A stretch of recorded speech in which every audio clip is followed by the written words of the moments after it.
Depois, então, dessa primeira guerra, Cartago precisava encontrar novas fontes de recursos. Então, ela resolveu expandir o seu poderio, suas colônias, ali para a Península Ibérica. Fundou uma cidade. Então foi para lá Amílcar Barca. Ele levou o seu genro, Asdrúbal o Belo, e levou também o filho Aníbal, que então tinha 9 anos. Lá eles foram explorando, foram assim avançando para dentro da península, né? Fundando cidades, fundaram uma cidade, a primeira, se eu não me engano, foi Carmona, e ele, antes de levar o Aníbal para lá, ele reuniu todos os filhos, os 4 filhos, levou no templo de Baal e fez eles jurarem ódio eterno a Roma perante a figura de Baal. Então foi um juramento que eles levaram muito a sério durante toda a vida. Por isso que depois Aníbal, que inclusive está aqui no filme, depois eu vou falar dele, Aníbal tinha esse senso de responsabilidade muito grande com relação às guerras contra Roma, né? Por causa desse juramento. Então Aníbal, aos 9 anos, acompanha o pai à Península Ibérica, e lá eles começam então a desbravar e a fundar cidades e conseguir colônias. E lá também era muito rico em prata, então rapidamente eles recuperam aquele patrimônio na exploração de minérios, de prata, né, de grãos ali também. Então eles conseguem se fortalecer novamente, né, ganhar musculatura novamente. Em 228 a.C., então o Amílcar ele morre lá na Península Ibérica, e quem fica no seu lugar é seu genro Asdrúbal o Belo, porque ele tinha outro Asdrúbal que também era o filho mais velho do Amílcar, mas quem fica no lugar é o genro. O Amílcar morreu aos 47 anos de idade, bastante jovem, né? Então o Asdrúbal fica por um tempo também no comando, mas também vem a morrer ali em conflito, e quem assume então é o Aníbal, que é o que estava mais dos filhos ali, é o que estava mais preparado, é o que demonstrava mais habilidade. Então o Aníbal, aos 26 anos de idade, assume ali como comandante em chefe dos cartagineses. E Roma também tinha conseguido conquistar a Sardenha, a ilha da Sardenha, para o seu lado, né? E tinha na Espanha a cidade de Sagunto.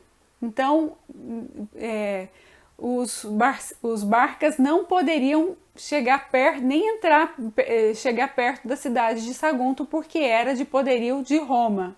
Só que em 218 a.C., o Aníbal resolve então atacar a cidade de Sagunto, dando início à Segunda Guerra Púnica. E o Aníbal, ele era um grande estrategista. Até hoje ele é estudado nas escolas militares, né? As suas estratégias de guerra são estudadas. Ele usava muito a técnica da surpresa, estudava a topografia do local. Durante a noite ele mandava uma parte dos seus soldados escondido para poder atacar no dia seguinte, onde o adversário achava que ia ter a batalha. Ele na verdade já tinha mandado uma outra guarnição para atacar pelo outro lado. Então ele tinha uma série de estratégias militares muito inovadoras, muito ousadas para a época, e com isso ele foi conseguindo então conquistar cada vez mais espaço. E o mais natural é que ele invadisse a cidade de Roma ou a Península Itálica ali pelo mar, né? Pelo mar Mediterrâneo, que era o que se esperava. Mas ele resolveu fazer diferente. Ele resolveu seguir por terra. Então, esqueci de falar. Antes disso, entre uma guerra e outra, o Asdrúbal fundou então a cidade de Cartago Nova, ou que hoje é Cartagena, que era uma base mesmo, assim, como se fosse Cartago, só que na Península Ibérica. E então dali é que se formou uma nova base militar, e foi dali que Aníbal partiu então com um exército de milhares de homens e alguns elefantes, eles subiram ali pela Península Ibérica, cruzaram os Pirineus e depois subiram os Alpes franceses, que estavam, que era ainda sob domínio dos gauleses. Então eles conseguiram fazer uma parceria com os gauleses. Os gauleses, depois, mais para frente, vem o Asterix e Obelix, né? Mais para frente eu vou contar a história dos gauleses também, um herói gaulês real, tá? Não os personagens, mas um herói real. Mas então eles conseguem fazer uma aliança com os gauleses, conseguem atravessar os Alpes numa aventura que foi assim imortalizada, né? Até hoje se fala disso, esse feito do Aníbal.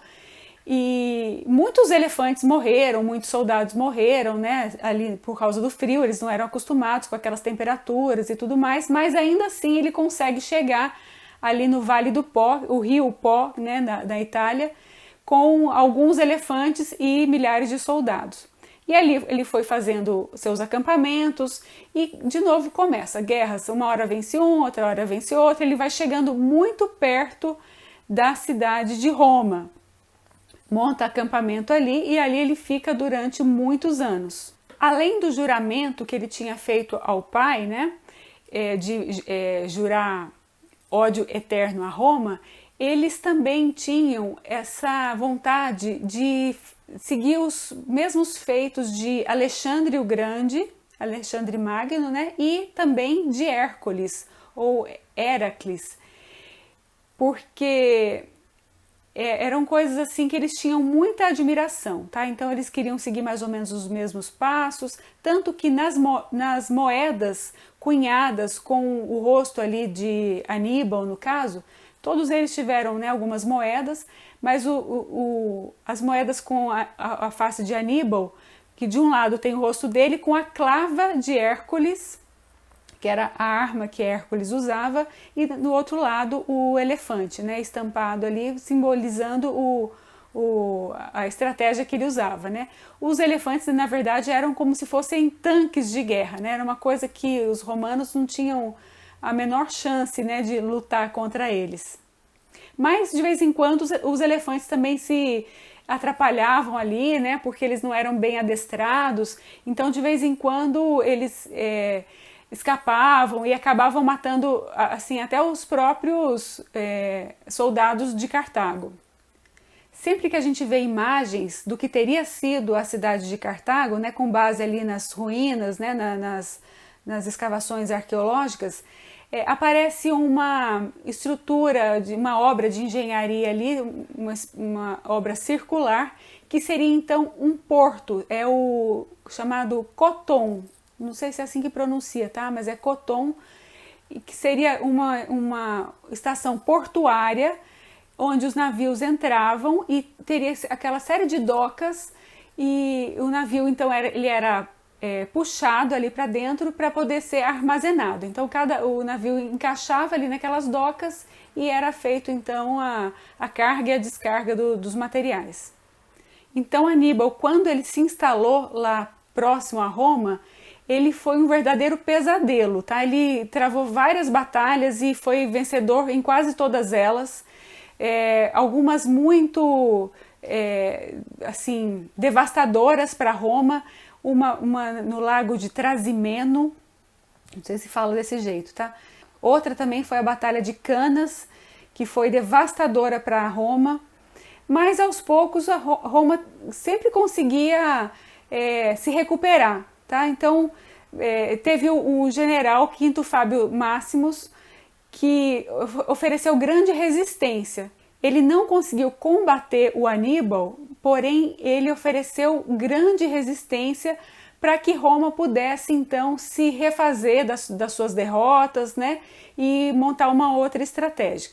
Até que um outro general romano, o Cipião, que depois vem se chamar Cipião Africano, ele tem uma ideia de fazer um enfrentamento diferente. Ele decide ir para Cartago, porque Aníbal estava lá em Roma, né, próximo a Roma. Na verdade, ele nunca chegou a invadir a cidade de Roma. Ele hesitou e talvez esse teria sido o maior erro da vida dele.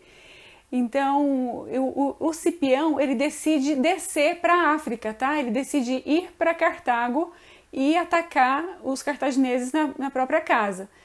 Enquanto o Fábio Máximo estava lá aguentando as pontas, né, com o Aníbal, o Cipião então vai para Cartago.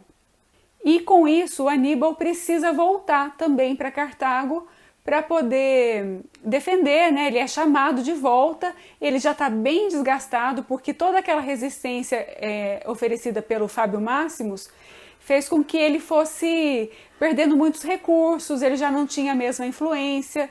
Então ele precisou voltar para Cartago, até que finalmente ele foi derrotado definitivamente na Batalha de Zama, em 202 a.C.